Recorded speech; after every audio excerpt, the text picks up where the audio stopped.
भाषाओं का आधुनिकीकरण किया गया है। आप यहाँ आए हैं अभिनंदन समारोह में, आप संस्कृत के आधुनिकीकरण को लेकर क्या कुछ करेंगे? आप अध्यक्ष हैं। देखिए, आपने समाचार देखा होगा, जब से दायित्व लिया है माननीय नरेंद्र मोदी जी, नीतीश कुमार जी ने जिम्मेदारी दी है, बिहार में पाठ्यक्रम के विषय में आमूलचूल परिवर्तन हो रहा है। काफ़ी लंबे समय से जो पाठ्यक्रम चल रहे थे, उस पाठ्यक्रम में हमने बदलाव किया है। अभी उसका प्रक्रिया में चल रहा है।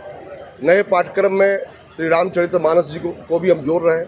श्रीमद् भागवत गीता के कुछ अलग स्वरूप को उसमें डाल रहे हैं।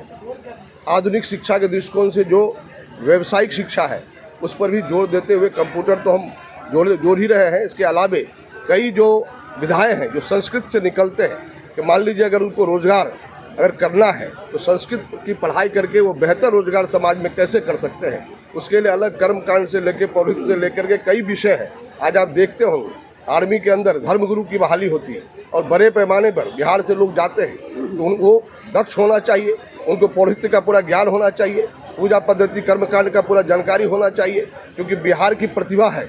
जब वो बिहार से बाहर जाते हैं तो एक मैसेज जाना चाहिए। तो निश्चित रूप से नए पाठ्यक्रम में बहुत जल्दी प्रकाशित हो जाएगा और आप देखेंगे कि बदलता हुआ स्वरूप में नए पाठ्यक्रम दिखेगा। सर, मध्यमा के बाद संस्कृत पढ़ने वालों की संख्या बहुत कम जाती है। 10 से 20 हज़ार के बीच ऐसा आंकड़ा आया है पिछले कुछ वर्षों में कि संस्कृत बाकी भाषाओं के बनस्पत इसमें बहुत कम विद्यार्थी रहते हैं। तो विद्यार्थियों की संख्या बढ़े, इसको लेकर क्या? देखिए, निश्चित रूप से अभी बिहार के अंदर एक पॉजिटिव नैरेटिव सेट करने का काम है।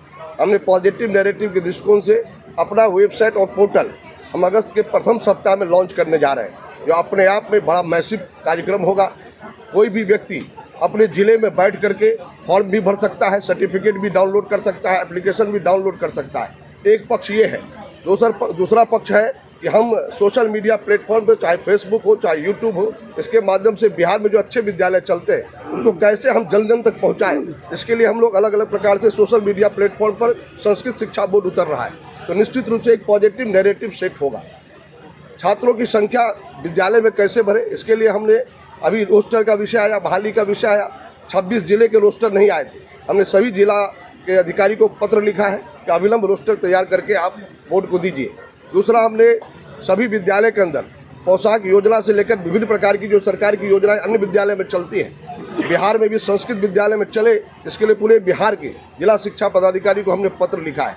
तो कई चीज़ हम कर रहे हैं जिससे लोग अवेयर हो, लोग जुड़े, विद्यालय के अंदर का माहौल हो। इसके लिए हमने प्रथम 1 से 5 में भी विषय में हम जोड़ रहे हैं। बाल पोथी को जोड़ने का काम किया जा रहा है। इसके अलावा 6, 7, 8 में भी हम संस्कृत विषय को जोड़ रहे हैं जो नहीं था।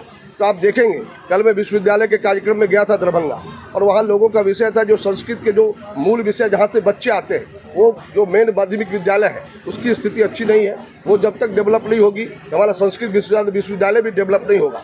हम इस दिशा में काम कर रहे हैं कि कैसे बच्चे टर्न अप करें विद्यालय की ओर। तो इसलिए विद्यालय के अंदर भी हम बिहार में 45 मॉडल स्कूल खड़ा करने जा रहे हैं। यानी कोई अगर विद्यालय चला रहा है तो एक कंपटीशन का माहौल बने, और 45 मॉडल स्कूल में हम केंद्र सरकार की विभिन्न प्रकार की CSR योजना और अन्य योजनाओं के माध्यम से भी हम बिहार के ऐसे विद्यालयों के एक मॉडल विद्यालय बनाना चाहते हैं कि जो पूरे बिहार नहीं देश में एक मैसेज देने का काम बिहार का संस्कृत विद्यालय करे। तो निश्चित रूप से आने वाले समय में आप देखेंगे कि बड़ी संख्या में छात्राओं का टर्न अप संस्कृत विद्यालय की ओर हो। सर, आखिरी सवाल, क्या वेंकटेश प्राथमिक से उच्च विद्यालय भी उन मॉडल स्कूलों में शामिल होगा? देखिए, ये बहुत ही सौभाग्य का विषय है। अभी मैं बात कर रहा था, जब ये विद्यालय में मैं आया, मैंने अपने ऑफिस में कॉल किया, बातचीत किया, और हमने जो मॉडल स्कूल अभी 90 सेलेक्ट किया, जिसमें 45 हमको लेना है। 45 विद्यालयों में संयोग से जहानाबाद के 4 विद्यालयों का नाम है स्क्रूटनी में। हम इसको स्क्रूटनी करेंगे, बिहार के 90 विद्यालयों को स्क्रूटनी करके 45 विद्यालयों का नाम चिन्हित करेंगे, और आप देखेंगे कि पूरे आधुनिक पैमाने में जो विद्यालय होना चाहिए, मुझे लगता है कि मॉडल विद्यालय खड़ा होगा बिहार के अंदर, जो देखने लायक होगा। ठीक है, थैंक यू।